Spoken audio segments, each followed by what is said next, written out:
or maybe he has a favorite, because they all have favorites. Trust me, they all have favorites. So maybe you're just not his favorite. That's okay.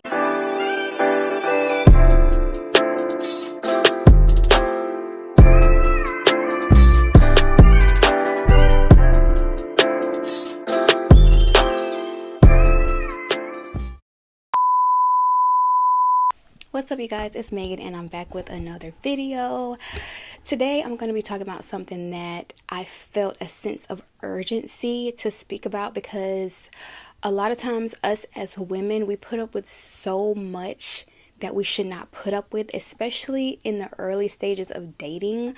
Like, some things you just should not ignore. So these are just some red flags that I feel like, from my experience of dating, especially as a single mom, these are just some things that I've noticed in my single season that I no longer ignore, and I feel like you shouldn't ignore either. First thing, you should never ignore a man's inconsistency when it comes to you. Never ignore his inconsistency.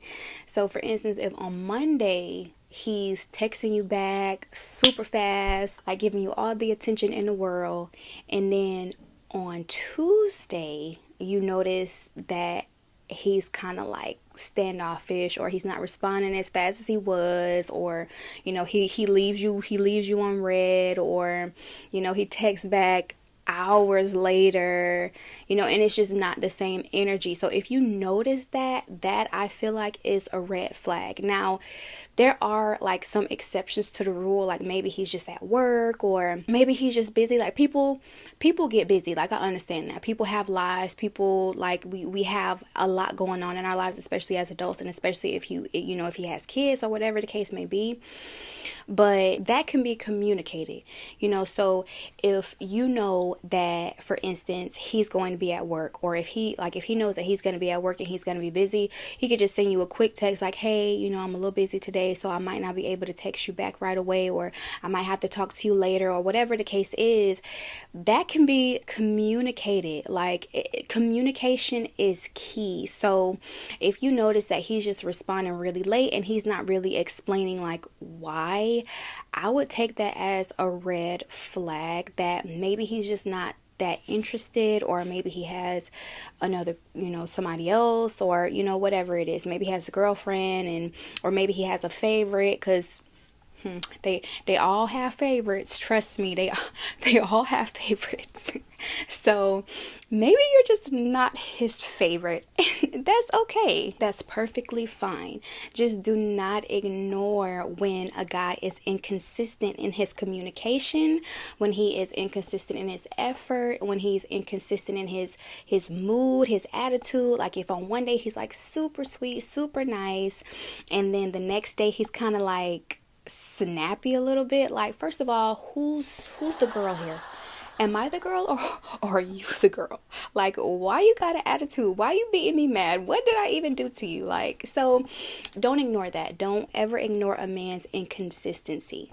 Another red flag that I would not ignore, especially early on, especially in the early stages, like, this is something that is really important, because if he's doing this in the beginning, in the early stages, just imagine how it's going to be later on down the line. The beginning stages is going to set the tone for the relationship. So if you're seeing these things early on, it's best that you just keep it pushing, keep it moving on to the next.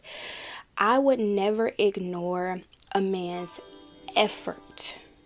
His effort. If he's not putting in effort towards his pursuit in you, if he's not taking the initiative, if he's not planning dates, if he's not calling you first, if he's not texting you first, if he's not doing these things, especially in the beginning, he don't like you that much.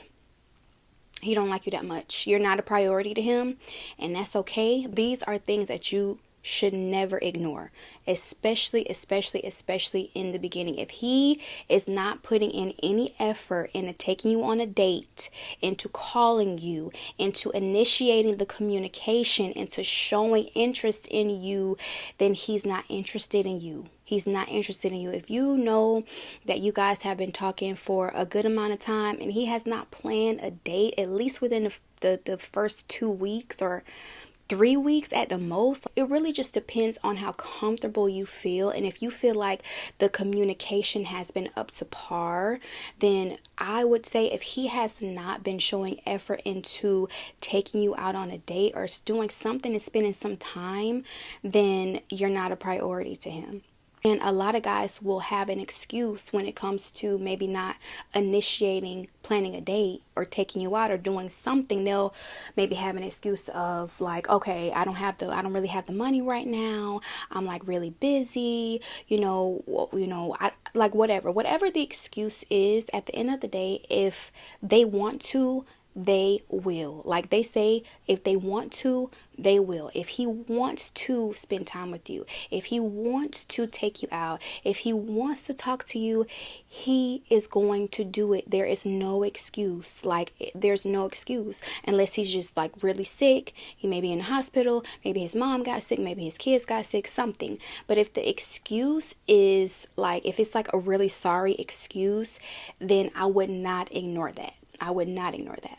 Another red flag I would say is how he treats the other women in his life, like how he treats his mom, how he treats his sister, how he treats his female cousins. The respect that he has for women will say a lot about the respect that he's going to have for you in the long run. Like if he doesn't really have a good relationship with his mom, and like I said, there's exceptions to the rule. Like if his mom is just a terrible person and just, abused him, didn't treat him good when he was a kid, then okay. But if his mom is a decent person and he just, is just disrespectful towards his mom, or if he's disrespectful towards other women, or if you notice that he says little things or call women out of their name, that is something that you do not want to ignore. Like, trust me, the relationship that he has with his mom is really going to determine his relationship with you, because if he has no respect for his mom or the women in his life, he's most likely not gonna have respect for you.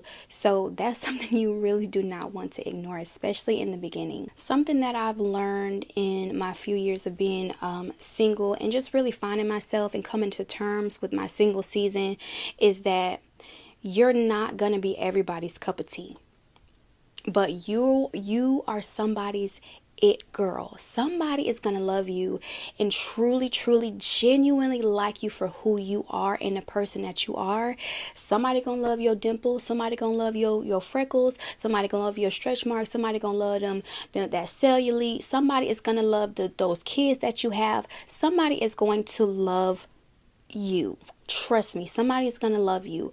So don't trip about the guys that came and went, because everything happens for a reason. And if he came and went and he just wasn't the one, that's a few steps closer to you finding your person. And sometimes we have to just embrace the fact that we may be single for a while, and that's okay. Sometimes that is what's best for us. Stop hopping out of relationship to another relationship to another relationship to another relationship, because all you're doing is basically just using this other person as a band-aid to cover up the wounds that you had from that old relationship, and you're not really healing from it. So a lot of times it's really best for us to just be single, get the healing that we need, come to terms with what went wrong in the last relationship, and just fix the issues and the trauma that we have from that last relationship. That's most likely, if we don't fix it, is going to make us choose the wrong person again. So if you notice that you just can't be single for whatever reason, or it's just hard for you to be single, that is something you really need to look into. Like, why can't you be alone? Why can't you just be by yourself for a season? Like, it's nothing wrong with being single. And for a long time, I thought being single was a bad thing, and my image of singleness was just so tainted, because for a very long time I was in a long-term relationship, and then when that relationship didn't work, I would hop on to the next relationship. And it's like, you don't want to do that, because you're using these people as like rebounds, you know what I mean? And it's not like you're doing it intentionally, but when you take a step back and you really sit and look at it, that's exactly what you're doing. And it's because you're just so afraid to be alone and to do the work and to look within and ask yourself, okay, why am I attracting the wrong people. And sometimes you're still gonna attract people that mean you no good, but it's about who you end up being with. The higher your vibration is and the higher your frequency is, and the more work that you do on yourself, the more investing that you do on yourself, and the more you pour into yourself, you will start to attract the people, places, and things that is meant for you. You will start to attract the life that you know that you deserve. The longer that you accept behavior that you know you do not deserve, the longer the process of your healing is going to be. You're just delaying the process. You're delaying what's really for you.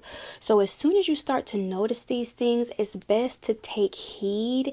And if it continues to happen, like if you have a conversation with the person and it happens again, I feel like that is your sign. That is your cue to move on with your life. Trust me, you will thank yourself in the long run for actually picking up your stuff and moving on with your life. Like, you don't need these people in your life. A lot of times we're so afraid to lose someone because we feel like that's the best that we can do, but it's not the best that we can do.